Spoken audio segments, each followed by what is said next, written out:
രാഷ്ട്രീയ നേതാവും ഗൂണ്ടാ തലവനുമായ മുക്തർ അൻസാരിയുടെ സംസ്കാരം അല്പസമയത്തിനകം ജന്മനാടായ കാസിപൂരിലെ മൊഹമ്മദാബാദിൽ നടക്കും. കനത്ത പോലീസ് സുരക്ഷയിലാണ് മൃതദേഹം കാസിപൂരിലെത്തിച്ചത്. ജയിലിൽ കഴിയവെയാണ് അൻസാരിയുടെ മരണം ഉണ്ടായത്. യു.പിയിൽ കനത്ത ജാഗ്രത തുടരുന്നു. വിവരങ്ങളുമായി ആർ രാധാകൃഷ്ണൻ വീണ്ടും ചേരുന്നു മോർണിംഗ് ഷോയിൽ.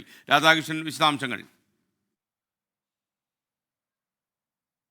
മുക്താർ അബ്ബാസിയുടെ മകൻ അബ്ബാസ് അൻസാരിക്ക് ഈ ചടങ്ങിൽ പങ്കെടുക്കാൻ കഴിയുമെന്നുള്ള കാര്യത്തിൽ ഇനിയും അത് ഒരു ഉറപ്പ് ഇല്ലാത്ത അവസ്ഥയാണ് എസ്കേനുള്ളത്. കാരണം ഒന്ന്, സുപ്രീം കോടതി ഈ അദ്ദേഹം സമർപ്പിച്ച അടിയന്തര അപേക്ഷ പരിഗണിച്ചിട്ടില്ല. രണ്ടാമത്തത്, ഈ പരോളുമായി ബന്ധപ്പെട്ടിട്ടുള്ള വിഷയത്തിൽ ഒരു തീരുമാനവും ഉണ്ടായിട്ടില്ല എന്നുള്ളതാണ്. അദ്ദേഹത്തിൻ്റെ ഭൗതിക ശരീരം ഇന്ന് സംസ്കരിക്കാനായിട്ടുള്ള നടപടികൾ ഇതിനകം പുരോഗമിച്ചിട്ടുണ്ട്. വീടിന് ചുറ്റും കനത്ത പോലീസ് സുരക്ഷയാണ് ഒരുക്കിയിരിക്കുന്നത്. വലിയ പ്രതിഷേധത്തിൻ്റെ സാധ്യത ഈ സംസ്കാര ചടങ്ങുകളോട് അനുബന്ധമായിട്ട് പോലീസ് കാണുന്നുണ്ട്. അതുകൊണ്ട് തന്നെ ആ ഒരു പ്രതിഷേധത്തെ നേരിടാൻ വേണ്ടിയിട്ട് ബാരിക്കേഡുകൾ അടക്കം നിരത്തിക്കൊണ്ടാണ് ഈ പ്രതിഷേധത്തെ നേരിടാനായിട്ടുള്ള നടപടികൾ ഒക്കെ ഉണ്ടായിരിക്കുന്നത്.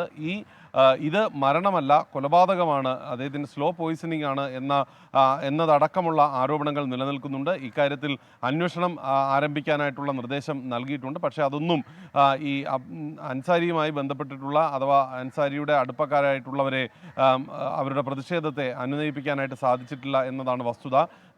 നിലവിലുള്ള സാഹചര്യത്തിൽ ഈ വിഷയത്തിൽ വളരെ ശക്തമായിട്ടുള്ള അന്വേഷണം നടത്തുമെന്ന് ഉറപ്പ് നൽകിയിട്ടുണ്ട്. ഒപ്പം ഈ അക്രമ സംഭവങ്ങൾ ഉണ്ടായാൽ അതിനെ ശക്തമായിട്ട് നേരിടുമെന്നും ഇപ്പോൾ പോലീസ് വ്യക്തമാക്കുന്നുണ്ട്. ഏതായാലും അവിടെ ഒരു സംഘർഷ സാധ്യതയാണ് ഇപ്പോൾ ഈ ഗാസിപൂരിൽ ഉണ്ടായിരിക്കുന്നത്. ഗാസിപൂരിൻ്റെ എല്ലാ ഇടങ്ങളിലും ഇപ്പോൾ ഇതിന് യുക്തമാകുന്ന രീതിയിലേക്ക് ഉള്ള ഒരു അവസ്ഥയും നിലനിൽക്കുന്നു. S K.